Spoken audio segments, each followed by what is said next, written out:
इस्राईली वज़ीर-ए-आज़म नेतन्याहू ने 13 जून को ईरान के न्यूक्लियर प्रोग्राम को ख़त्म करने के दावे के साथ ईरान पर हमलों का आगाज़ कर दिया था, जो 8 दिन बाद अब भी जारी हैं। इन हमलों में इसराइल ने ईरान की आला अस्करी क़यादत और जौहरी साइंसदानों समेत ईरान के अहम जौहरी तनसीबात को निशाना बनाया है, जिनमें नतंस और इस्फहान समेत खुंदाब की न्यूक्लियर तनसीबात शामिल हैं। और रिपोर्ट्स के मुताबिक इसराइली हमलों से इन तनसीबात को काफ़ी नुकसान भी पहुँचा है, लेकिन इसके बावजूद इसराइल ईरान के जौहरी प्रोग्राम को ख़त्म करने में नाकाम रहा है, क्योंकि वो ईरान के सबसे अहम फुर्दो न्यूक्लियर प्लांट को नुकसान नहीं पहुंचा सका है। इस सारी सूरत हाल में इसराइल की कोशिश है कि अमेरिका इस जंग में शामिल हो जाए, क्योंकि उसे ईरान के न्यूक्लियर प्रोग्राम को ख़त्म करने के अपने मकासद हासिल करने के लिए अमेरिका के अहम हथियारों और तैयारों की ज़रूरत है। जबकि अमेरिका ने भी इसराइल के हमलों के बाद से मशरिक़ वुस्ता में अपनी फ़ौजी मौजूदगी में इजाफा कर दिया है। यानी एक तरफ ट्रंप कह रहे हैं कि वो 2 हफ्ते लेंगे, मगर ये डेवलपमेंट्स भी साथ साथ हो रही हैं। पहले अमेरिका का एक अहम एयरक्राफ्ट कैरियर यूरोप की तरफ मोड़ दिया गया, जहां से अमरीकी जंगी जहाज आसानी के साथ ईरान की जानिब जा सकते हैं। इसके अलावा तकरीबन 30 अमरीकी रीफ्यूलिंग तैयारे भी मशरिक़ वुस्ता के करीब अमरीकी अड्डों में पहुंचा दिए गए हैं, ताकि किसी मुमकिना अमरीकी हमले में इनका इस्तेमाल हो सके। ईरान की फुर्दो न्यूक्लियर साइट पर हमले में अमरीकी शमूलियत की अहमियत को समझने के लिए हमें पहले ये समझना होगा कि इसराइल क्यों फुर्दो के न्यूक्लियर प्लांट को नुकसान नहीं पहुंचा सका है, और इस अहम तनसीब को नुकसान पहुंचाने वाले कौन से अहम हथियार और तैयारे के पास हैं जो इसराइल के पास नहीं हैं, और क्यों अमरीकी सदर ट्रंप इन अमरीकी हथियारों के इस्तेमाल से हिचकिचा रहे हैं, फैसला नहीं कर पा रहे हैं। अल जज़ीरा की रिपोर्ट के मुताबिक फुर्दो की इस तनसीब को शुरू में ईरान की पासदाराने इनक़िलाब के लिए एक फ़ौजी अड्डे के तौर पर बनाया गया था। ये मकाम ईरान के कुम शहर से 30 किलोमीटर शुमाल मशरिक़ की तरफ वाक़ है, और बताया जाता है कि ये फैसिलिटी पहाड़ के अंदर सैकड़ों मीटर गहराई में वाक़ है। ईरान ने 21 सितंबर 2009 को अक़वाम मुत्तहिदा की एटमी निगरान तंजीम इंटरनेशनल एटॉमिक एनर्जी एजेंसी को एक ख़त लिखकर इतला दी थी कि इस मकाम को न्यूक्लियर साइट में तब्दील कर दिया गया है। ईरान ने यह इंकिशाफ उस वक्त किया जब उसे मालूम हो गया था कि मगरबी खुफिया इदारों को पहले ही से पता चल गया है कि इस जगह पर न्यूक्लियर प्लांट है। जबकि दी गार्डियन के मुताबिक ईरान ने फुर्दो में यूरेनियम अफजोदगी का प्लांट ज़मीन के अंदर गहराई में इसलिए बनाया ताकि उसे फ़िज़ाई हमलों से बचाया जा सके, क्योंकि 1981 में इसराइल ने इराक में बगदाद के करीब एक न्यूक्लियर प्लांट पर बमबारी की थी, जो ज़मीन के ऊपर बनाया गया था। ईरान के इस अहम न्यूक्लियर प्लांट की ज़ेरे ज़मीन तामीर 2005 में शुरू हुई थी, और उस वक्त आप अपनी स्क्रीन पर इस वक्त सेटेलाइट तस्वीर से देख सकते हैं कि 25 मार्च 2005 तक इस पहाड़ी पर 2 बिल्डिंग्स ज़मीन से ऊपर नज़र आ रही हैं। जबकि अगली तस्वीर, जो कि 20 साल बाद 19 मार्च 2025 को ली गई है, उसमें देखा जा सकता है कि 2 इमारतों की बजाय एक ज़ेरे ज़मीन तनसीब का रास्ता बना हुआ दिखाई देता है। यानी ये तनसीब ज़ेरे ज़मीन मुंतकिल कर दी गई है। फुर्दो ईरान की महफूज तनसीब समझी जाती है, और पहाड़ के अंदर गहराई में होने की वजह से इसराइली हमलों से अब तक कोई नुकसान नहीं पहुँच सका है। दी गार्डियन ने अपनी रिपोर्ट में मज़ीद लिखा है कि सिर्फ अमेरिका के पास ऐसा ताकतवर बॉम्ब मौजूद है जो शायद फुर्दो जैसे न्यूक्लियर प्लांट को तबाह कर सकता है। अमेरिका के पास इस बॉम्ब को GBU-57 या मैसिव ऑर्डिनेंस पेनिट्रेटर कहा जाता है। ये बॉम्ब तकरीबन 6 मीटर यानी 20 फीट लंबा है, और इसका वजन 30,000 पाउंड यानी तकरीबन 13,600 किलोग्राम है, और सिर्फ B-2 बम्बार तैयारा ही इस बॉम्ब को ले जाने की सलाहियत रखता है, और ये तैयारे भी सिर्फ अमेरिका ही के पास हैं। इसी तरह न्यूयॉर्क टाइम्स के मुताबिक इस बॉम्ब को बंकर बस्टर के नाम से भी जाना जाता है, क्योंकि इसे बंकर या ज़ेरे ज़मीन इंतहाई महफूज तनसीब में रखे गए हथियारों को तबाह करने के लिए बनाया गया है। और इस बॉम्ब को फ़िज़ा से दागा जाने वाला ऐसा हथियार माना जाता है जो ऐसी साइट्स को तबाह कर सकता है। इस बॉम्ब में काफ़ी मोटा स्टील का खोल होता है, और फटने से पहले मट्टी, चट्टान और कंक्रीट से गुजरते हुए इस बॉम्ब का भारी खोल बारूदी मवाद को इंटैक्ट रखने में मदद देता है, यानी गहराई में जाने तक फटने से महफूज रखता है, क्योंकि आमतौर पर कोई भी बॉम्ब ज़मीन से टकराते ही फट जाता है। मगर इस बॉम्ब की खासियत यह है कि यह अपने टारगेट पर लगने के बाद तकरीबन 60 फीट तक किसी भी इमारत या ढांचे को चीरने के बाद जाकर फटता है, जिससे बंकर या ज़ेरे ज़मीन तनसीब को अंदर से तबाह किया जा सकता है। मगर क्योंकि फुर्दो का न्यूक्लियर प्लांट तकरीबन 300 फीट की गहराई में बना हुआ है, इसलिए माहिरीन के मुताबिक इस जगह को मुकम्मल तौर पर तबाह करने के लिए मुतादिद बॉम्ब गिराने की ज़रूरत है। लेकिन इसके बावजूद ये यकीनी तौर पर नहीं कहा जा सकता कि इससे फुर्दो का न्यूक्लियर प्लांट मुकम्मल तौर पर तबाह होगा या नहीं। अमेरिका का ये ख़तरनाक बॉम्ब कैसे काम करता है, इस हवाले से CNN ने भी बताया। आपने बंकर बस्टर्स के बारे में सुना होगा। ये एक ऐसा हथियार है जो फर्दू जैसे न्यूक्लियर साइट को टारगेट करने के लिए इस्तेमाल किया जा सकता है, और ये वो जगह है जहां ईरान यूरेनियम की अफसूदगी कर रहा है, और ये जमीन से तकरीबन 300 फीट नीचे जखीरा किए गए हैं। दुनिया में सिर्फ एक ऐसा हथियार है जो पहाड़ों में बनी फर्दू न्यूक्लियर साइट जैसी जगह को टारगेट कर सकता है, और दुनिया में सिर्फ एक ही ऐसा जहाज है जो उस हथियार को ले जाने की सलाहियत रखता है, और वो हथियार GBU-57 है। ये एक ऐसा जदीद बंकर बस्टर बम है जो पहाड़ों में ज़मीन की गहराई तक जाने की सलाहियत रखता है, और इसे मॉप यानी मैसिव ऑर्डिनेंस पेनिट्रेटर कहा जाता है।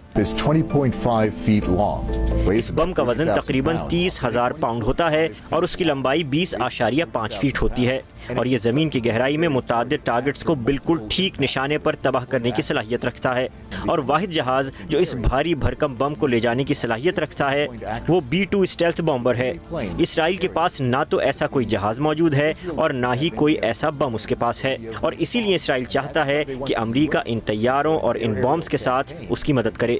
इसके अलावा न्यूयॉर्क टाइम्स की 2019 की एक रिपोर्ट के मुताबिक तकरीबन एक दहाई पहले पेंटागन ने फुर्दो के प्लांट का एक मॉडल तैयार किया था, और इस मॉडल पर 30,000 पाउंड वजनी बॉम्ब से तजर्बाती हमला किया गया था। यह हमला इंतहाई खुफिया तौर पर रिकॉर्ड किया गया था, और बाद में सदर ओबामा के दौर में अमरीकी वजीर दिफा लियोन पेनिटा ने इस तजर्बे की वीडियो साबिक इसराइली वजीर आजम इहूद बाराक को भी दिखाई थी। न्यूयॉर्क टाइम्स की रिपोर्ट के मुताबिक बॉम्ब ने सहरा में बनाए गए एक फुर्दो के मॉडल को मुकम्मल तौर पर तबाह कर दिया था, जबकि गार्डियन के मुताबिक गुज़िश्ता दहाई के वस्त तक समझा जाता था कि अमेरिका के पास सिर्फ 20 ऐसे बॉम्ब थे, लेकिन हालिया अंदाजे बताते हैं कि अब इनकी तादाद ज़्यादा हो चुकी है। अहम बात यह है कि इन बॉम्ब्स को सिर्फ अमेरिका के B-2 बमबार तैयारे कैरी कर सकते हैं, और हालिया दिनों में अमेरिका के फौजी एसिड्स की मूवमेंट भी हुई है, जिससे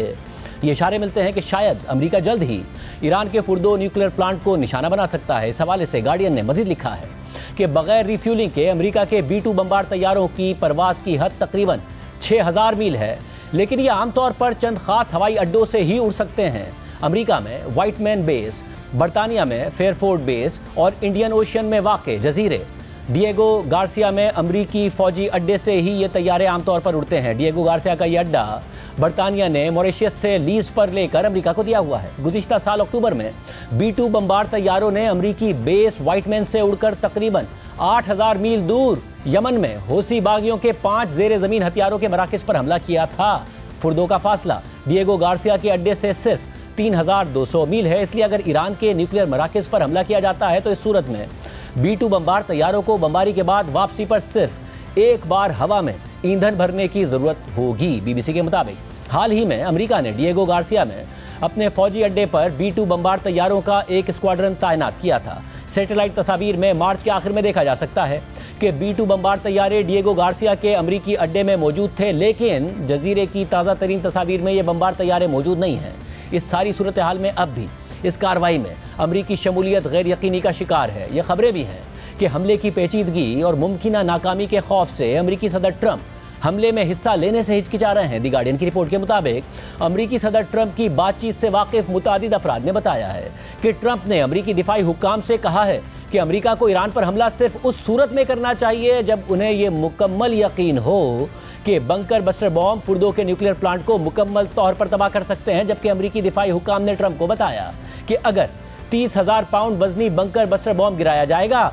तो इससे फुर्दो को मौसर तरीके से ख़त्म किया जा सकता है, लेकिन इन ज़राए के मुताबिक ट्रंप अभी भी इस बात से पूरी तरह कायल नज़र नहीं आते, और इसलिए उन्होंने ताहाल हमले की मंजूरी नहीं दी है। वो इस उम्मीद में भी हैं कि अमरीकी मुदाखलत की धमकी से ही ईरान शायद मुज़ाकरात की मेज़ पर आ जाए। 2 दिफाई अहलकारों के मुताबिक पेंटागन में ट्रंप के दौरे हुकूमत के आगाज से ही बंकर बस्टर बॉम्ब के मौसर होने पर शदीद बहस जारी है। उनके मुताबिक फुर्दो इतनी गहराई में वाक़े है कि शायद सिर्फ एक टेक्टिकल न्यूक्लियर हथियार ही इसे मुकम्मल तौर पर तबाह कर सकता है। मगर इस मामले से वाकिफ 2 अफराद के मुताबिक सदर ट्रंप फुर्दो पर टेक्टिकल न्यूक्लियर हथियार इस्तेमाल करने पर गौर नहीं कर रहे, और ना ही ये ऑप्शन अमरीकी वजीर दिफा पीट हेगसेट और chairman joint chiefs of staff general Dan Caine ने व्हाइट हाउस के सिचुएशन रूम में होने वाली मीटिंग्स में पेश किया है। ताहम जिन दिफाई हुक्काम को ब्रीफिंग दी गई उन्हें बताया गया कि अगर बंकर बस्टर बॉम्ब जैसे रिवायती यानी नॉन न्यूक्लियर बॉम्ब इस्तेमाल भी किए जाएं तो भी ये बॉम्ब ज़मीन के इतने अंदर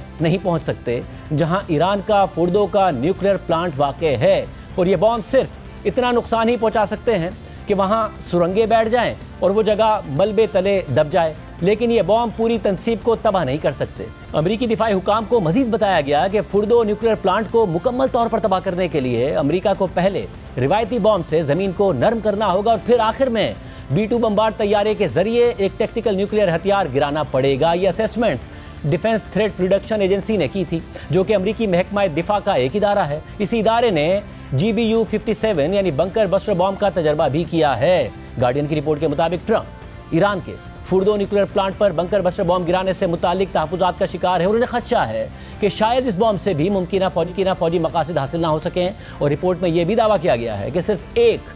टैक्टिकल न्यूक्लियर हथियार से ही फुर्दो के प्लांट को तबाह किया जा सकता है, मगर सदर ट्रंप इसके हक में भी नहीं है।